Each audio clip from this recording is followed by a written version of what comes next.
I don't know, this is a deplorable Chicano. I want to talk to you all about the Democrats and what they're doing. They're trying to take our rights away from us. And those of you that are Chicanos just like me, that are very conservative, just like me, listen up here. We need to stand up to these Democrats. We really do. Um, they're trying to take our Constitution rights away from us.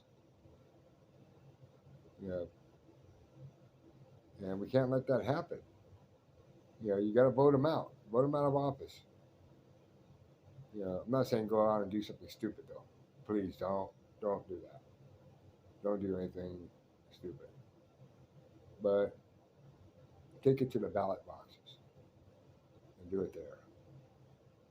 The one that they're trying to take away from that, I am a huge supporter of their Second Amendment rights. That pretty much means everything to me. And you guys that are Chicanos like me, that may have grown up in the same type of environment I grew up in, hear me out. You'll see why, and maybe you'll understand why. I grew up in Lincoln Heights, down in East Los Angeles, a little area called Happy Valley. Every night, gunshots going off. Boom, boom, boom, boom.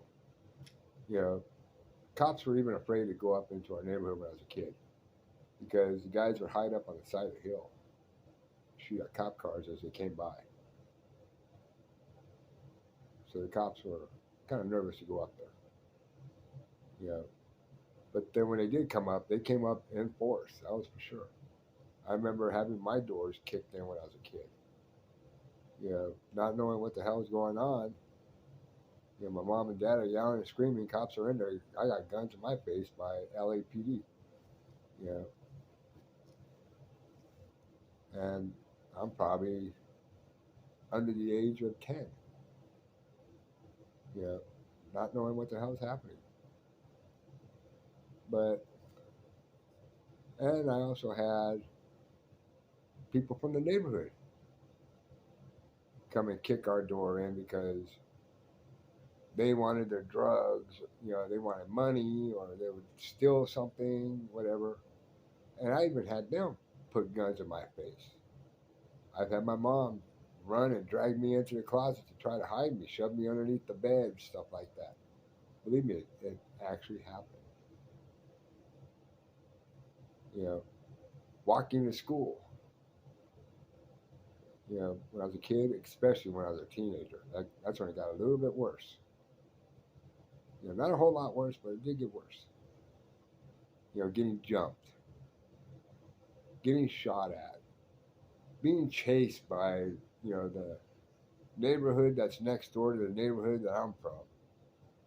That not from that I was a gang member from because I was never ever once a gang member, but because I lived in that neighborhood, they just saw me being affiliated with them, so they'd go after me. You know, I remember being jumped and put in the hospital a few times. Come out of there with black eyes, neck braces, you know, tubes shoved up my nose because it broke my sinuses and stuff like that.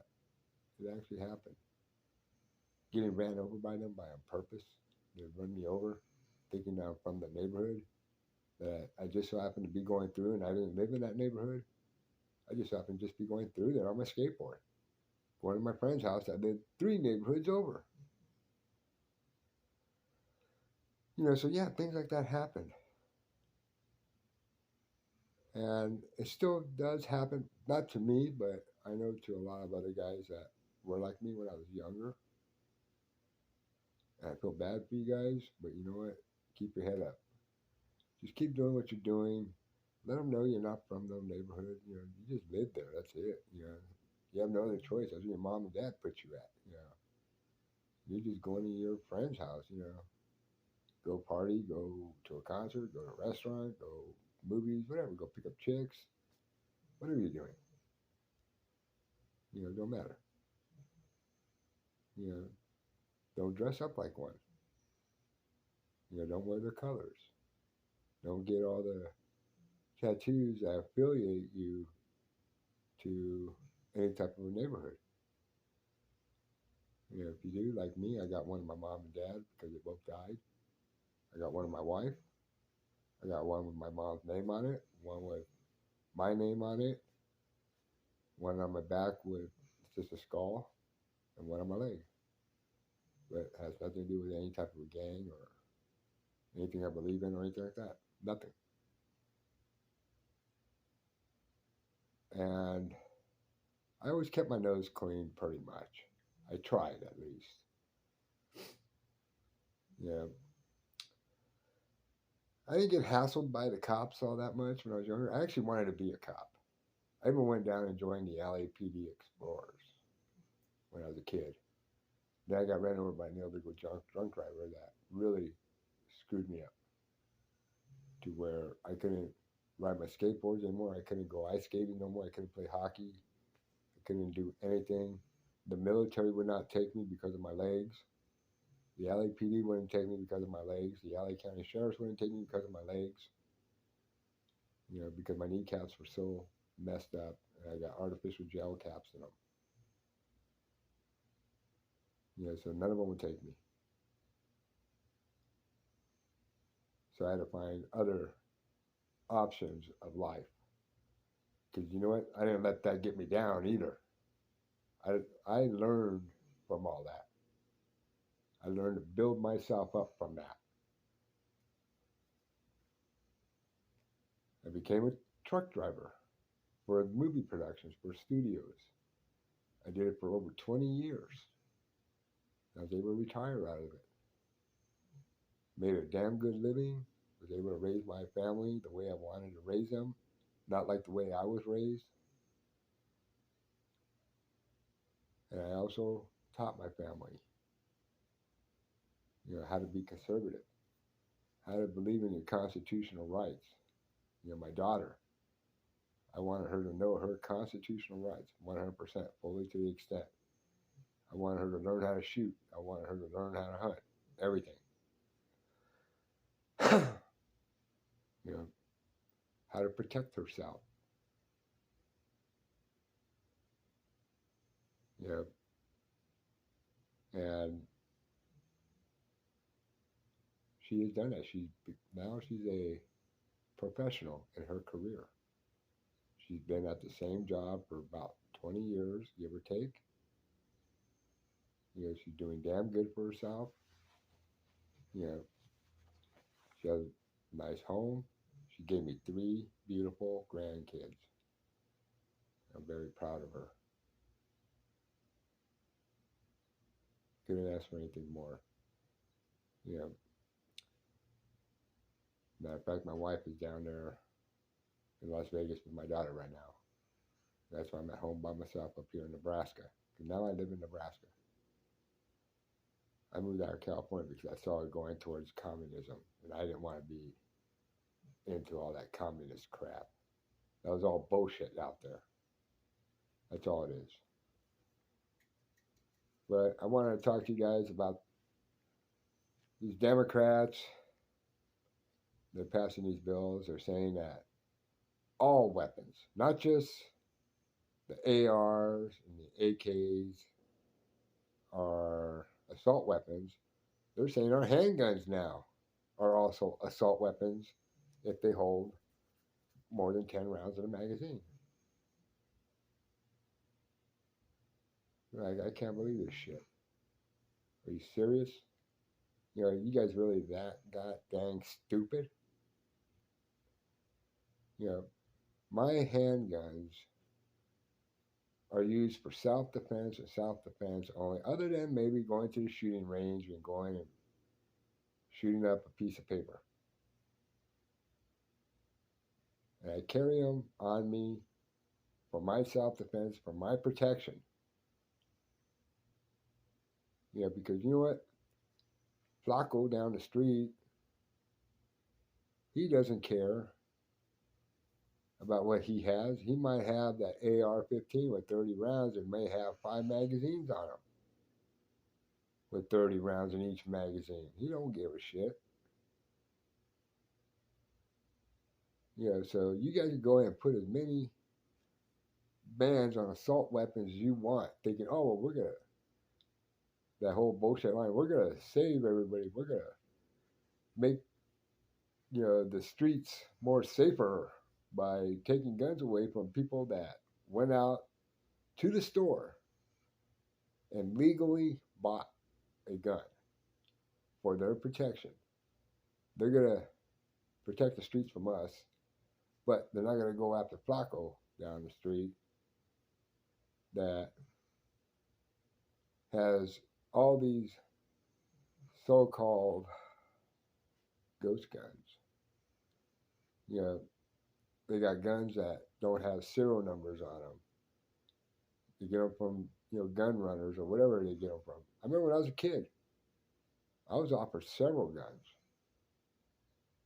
I didn't take none because I didn't want to get in trouble. I was pretty much a good kid growing up. I kept my nose clean. Yeah, I did some stupid things, that I wasn't supposed to do. But I never went out, did drugs. I didn't go out and buy illegal guns and gangbang, shoot at people, things like that for no reason, period. I mean, look at the news today. Come on, people, wake up. You know that old saying, smell the coffee? Smell the coffee. Past couple years since COVID, there has been more gun sales in the stores, legally bought, and gun licensing, where people went out and got their concealed weapons permit, than history has ever known. I'm glad that that's going on. But you know what? When things hit the fan and you're a good person that just wants to protect their family, feed your family, and they come and take your guns away, well, you know what? You're kind of screwed. The only thing I can say right now is this November, look at who you vote for. Watch that person. See if they're for the Second Amendment. See if they are. I mean, yeah, I'm a big Trump supporter. I was a Trump supporter since 2012. I wanted him running against Obama. And I still am, up to this day. Up until 2022, July of 2022, I'm still a big Trump supporter. And I'm going to be a Trump supporter all the way up until 2024 and beyond. And I want my rights, my constitutional rights, protected. Democrats will always attack your Constitution, your rights, all your freedoms, everything. Freedom of speech, freedom of religion, Second Amendment, you name it. They're going to attack it. And look at right now. Watch the news. They're doing that just this minute. So people, be prepared. Shit's going to hit the fan. And when the shit hits the fan, you are going to need one of these. Hopefully, you don't ever have to pull it out on anybody. Hopefully, you never have to aim at anybody. But when things happen, you better be ready. Carry a gun, protect your family, and be safe out there on the roads. On the streets. Please, protect your home. Protect everything that's around you. Thank you. Bye.